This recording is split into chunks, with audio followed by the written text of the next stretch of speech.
Hi there. Welcome to this week's episode of the podcast with me, Russell Davis.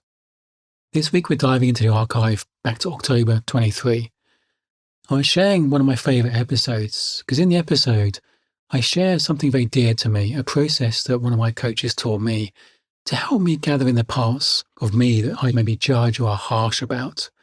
It's being more loving compassion to myself in a very creative way. And I find it a massive difference to my own life, and I share it with a lot of my clients, and they seem to love it as well.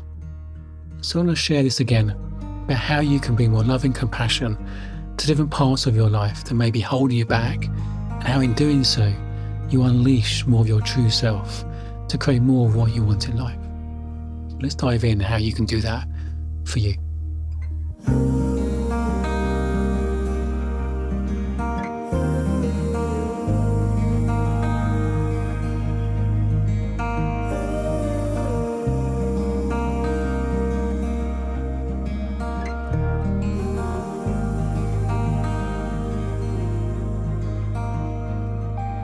Sometimes in life we feel a bit stuck, or we feel a tension within us, pulling us in different directions, maybe struggling to make a decision because we can see benefits from either way, we can see the pros and cons, and we have this internal tension or struggle or battle.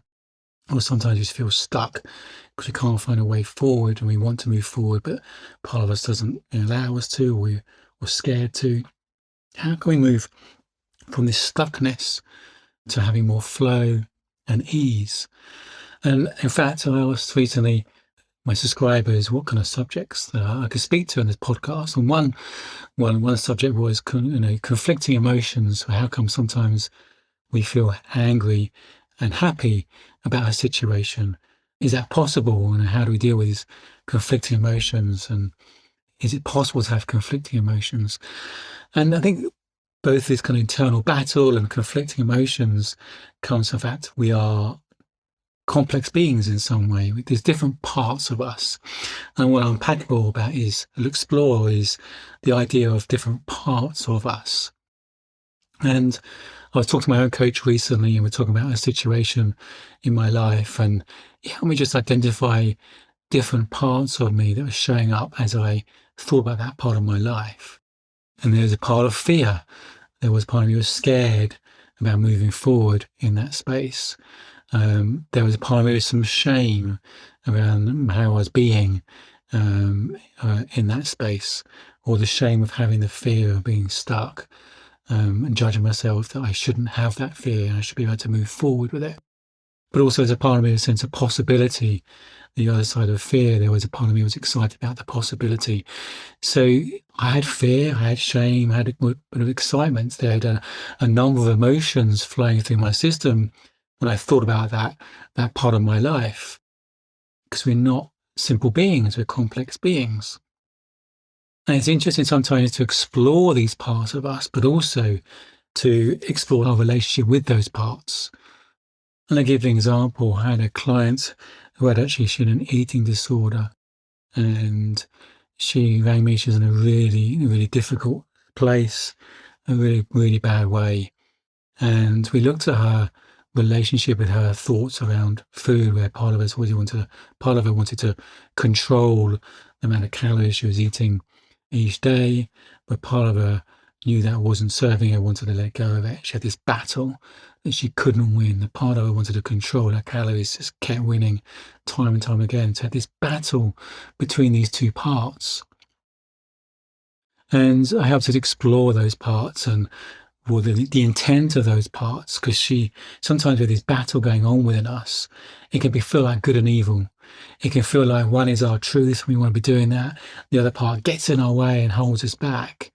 It's a bad part with good part and a bad part.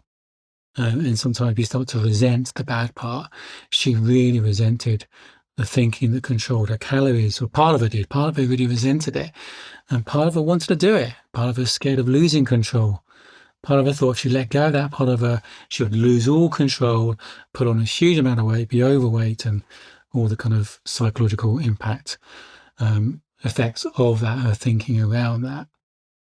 So it's that kind of tightrope of wanting that kind of element of control, but not too much control, but let go of that control, a bit out of control.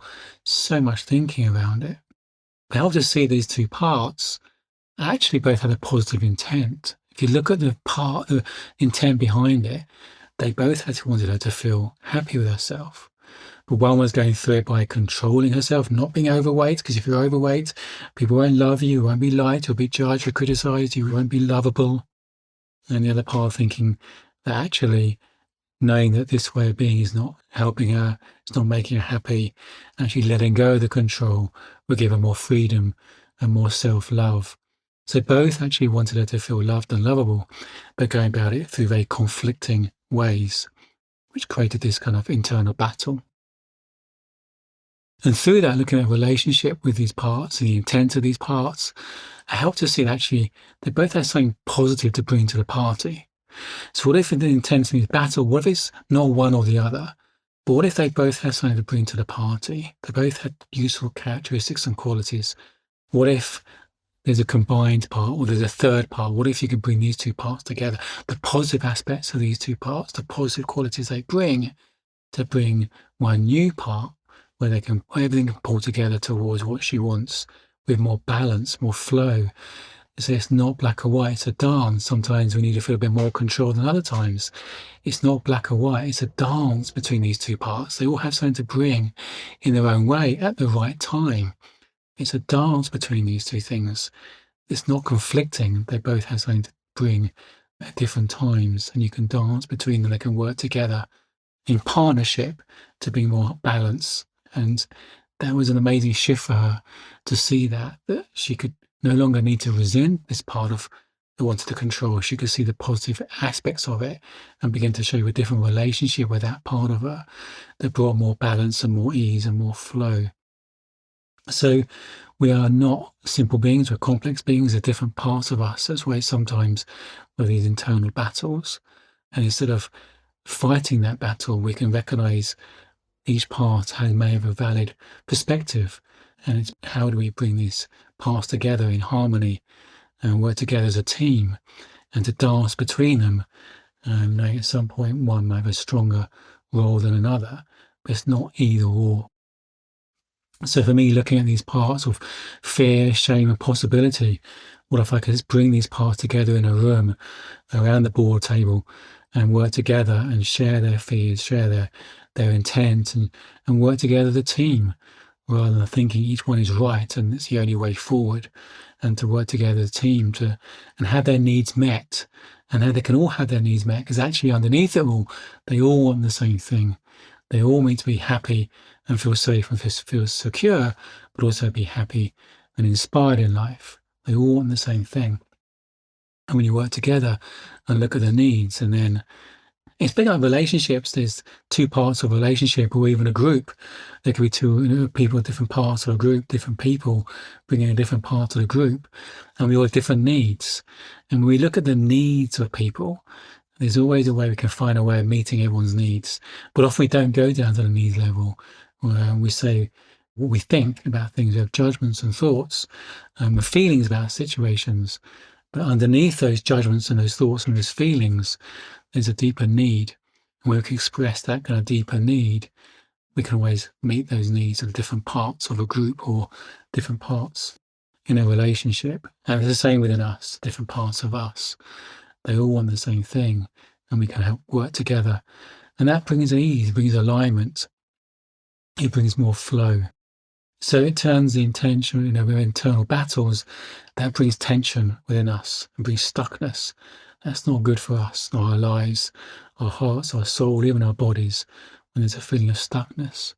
And just being mindful about how the stuckness may be caused by different parts of you thinking they're right and wanting to get their way. Maybe you can identify what are those different parts. If you can name those different parts, what are they? And just acknowledge them, and they all have a valid place, and they just need to be heard and understood, and they have a need. And what if you could help have these parts work together, and there's no right or wrong. There's not one part is right, not one part is wrong. And that can bring more ease and more flow into your life and your body. So just be mindful of that. it's natural to have conflicting thoughts. It's natural to have sometimes conflicting emotions, and just be aware of that, honour that, allow it. One isn't right, one isn't wrong. You can allow it. What comes to mind is when my father died, I've never known grief like it. But underneath that, I still had a sense of peace. And that surprised me. And it's easy to think, well, I shouldn't have peace. That's wrong. It's bad to have a sense of peace at that time.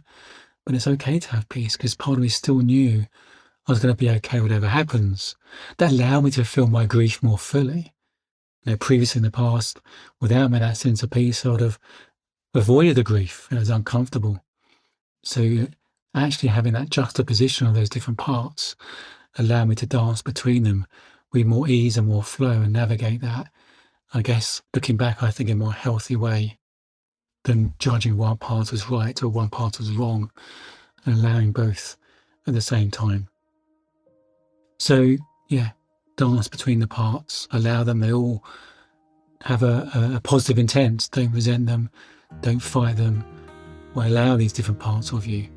If you notice how that might feel, if you could welcome those different parts of you around your kind of boardroom, in your boardroom, around your board table, and allow them to work together, knowing they all want the same thing. They want you to be safe, secure, happy and content. Well, if you can stop the internal battles and start to relate to these parts differently and stop fighting them and maybe explore what's the need behind them, and knowing they will have a positive intent. Loving you.